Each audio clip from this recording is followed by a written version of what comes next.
Hello, my name's Sabrina. Today we're going to be talking about Chapter 41, and Chapter 41 is on animal nutrition. Animals must consume food for energy and the organic molecules to make the new nutrition, cells, and tissues. Nutrition is the process when the animal takes up the nutrients from the food and uses it for energy. All activities depend on sources of chemical energy in the diet that includes carbohydrates, proteins, and lipids. These ingested and digested nutrients can be broken down immediately or they can be stored for future use. Essential nutrients are substances that an animal requires but cannot assemble from simple organic molecules that include certain amino acids and fatty acids, as well as vitamins and minerals. The key functions of essential nutrients include serving as substances of enzymes or coenzymes, and as cofactors in biosynthetic reactions. All organisms require a standard set of 20 amino acids to make a complete set of proteins.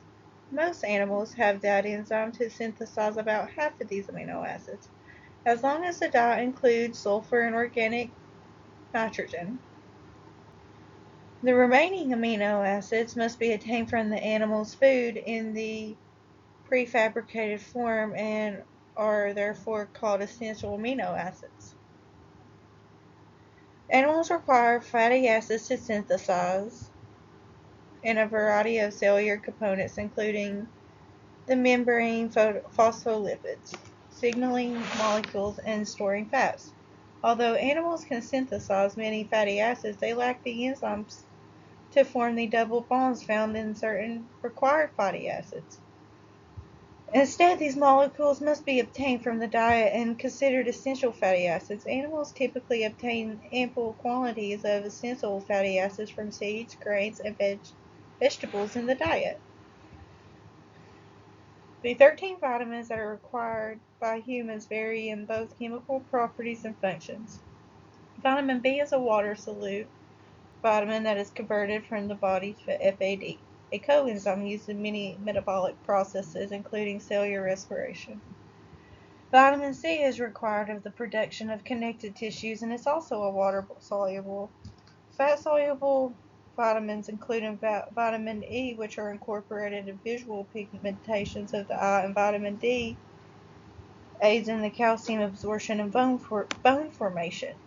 Dietary minerals are inorganic nutrients such as iron, and they are required in small amounts. Sodium, potassium, and chloride are important in the functioning for the nerves and the muscles, and they help maintain osmotic balance between the cells and surround body fluids.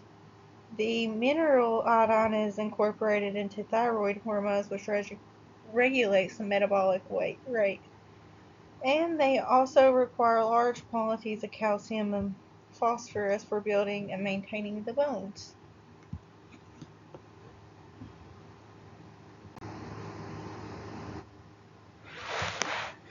A diet that lacks one or more nutrients or consistently supplies less chemical energy than the body requires results in malnutrition. A failure to obtain adequate nutrition. Malnutrition affects 1 in 4 children worldwide, impairing health and often survival. Insufficient intake of essential nutrients can cause deformities, diseases, and even death. Malnutrition can also be caused by a diet that fails to provide enough chemical energy. The body first uses up the stored carbohydrates and fats, and then it begins breaking them down into its own proteins for the fuel and causes the muscles to shrink, and the brain may become protein deficient. If energy intakes remain less than energy used, the animal will eventually die. Even serious undernourished animals survives. If it does, some of the damage may be irreversible to the organs and such. Chemical digestion is necessary because animals cannot directly use the nucleic acids, fats, and phospholipids, and most carbohydrates in food. The molecules are too large to pass through cell membrane, and they are also not all identical in those animals' needs for particular tissues and functions. But when large molecules in the food are broken into smaller components, the animal can use the products of digestion to assemble large molecules if they need them. Enzyme catalysis of a fat molecule links together smaller components, releasing a molecule of water for each new covalent bond formed. Chemical breakdown of digestive enzymes reverses this process, breaking bonds through the addition of water. This splitting process is called enzymatic hydrolysis.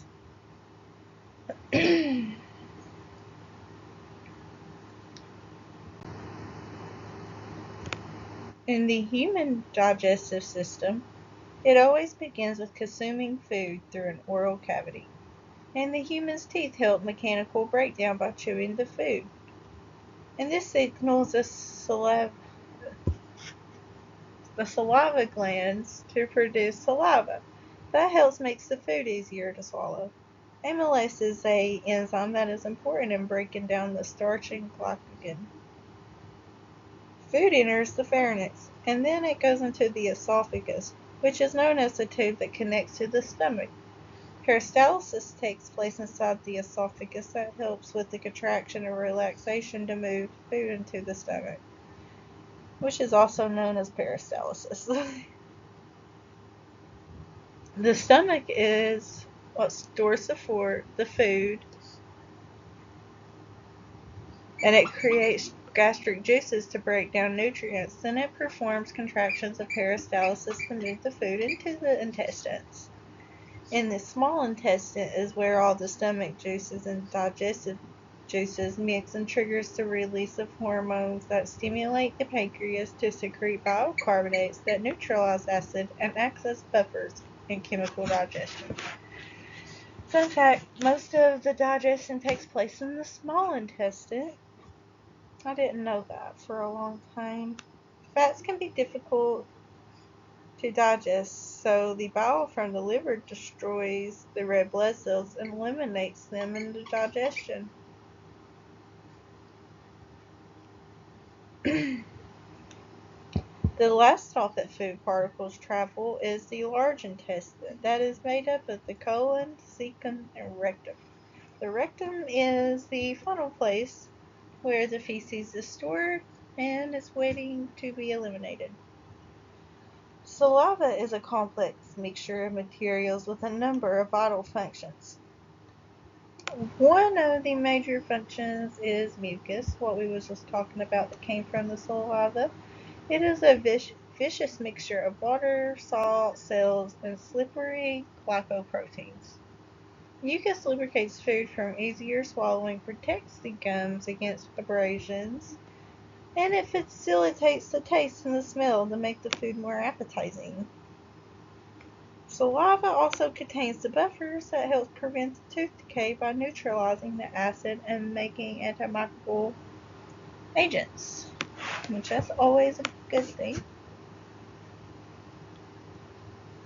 Interesting how saliva can do all of that. Adaptation is also apparent in the length of digestive system in the different vertebrates. In general, the herbivores and the omnivores have longer canals that relative to their body size than they do carnivores. So what kind of food and the amounts of food and quality each animal needs is going to depend on the size of that animal and what that animal is, because all animals require different types and different nutrients, different minerals. They all digest something different. A longer digestive tract furnishes more time for digestion and more surface area for the nutrient absorption. We have greatly expanded our knowledge on the microbes. The collection of microorganisms living in and on top of the body, along with the genetic material. To date, they have found more than 400 bacterial species in the human digestive tract. A far greater number than had been identified through approaches relying on the laboratory culture and characteristics. Furthermore, researchers have significant differences in the microbe association with the disease and diseases and age. Studies of the microbes already have led to therapies for intestinal infections by antibiotic-resistant pathogens, a major public health problem. One therapy of the intestinal infections by the antibiotic-resistant pathogen,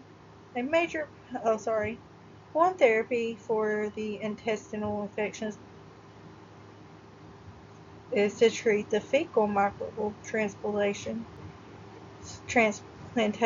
in which the microbe of a healthy individual is introduced into the patient's intestine.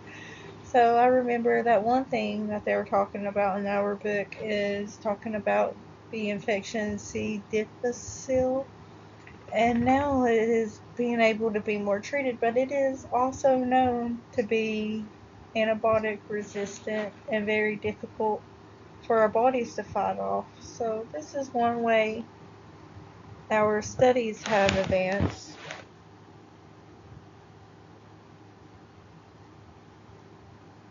Mutualistic relationships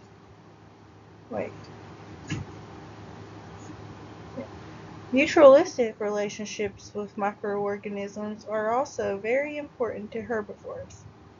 Herbivores get much of the chemical energy they need from cellulose of plant walls, but like other animals, herbivores do not produce enzymes that hydrolyze the cellulose. Instead, many vertebrates host large populations of mutualistic bacteria in the protists and fermentation chambers, and in the canals. These symbolic microorganisms have enzymes that can digest the cellulose to simple sugars and fatty acids that animals can absorb.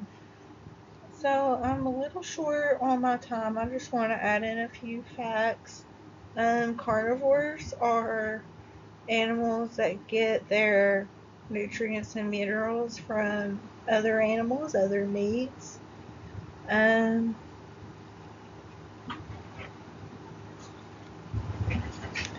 The enzymes helps them break down those meats to smaller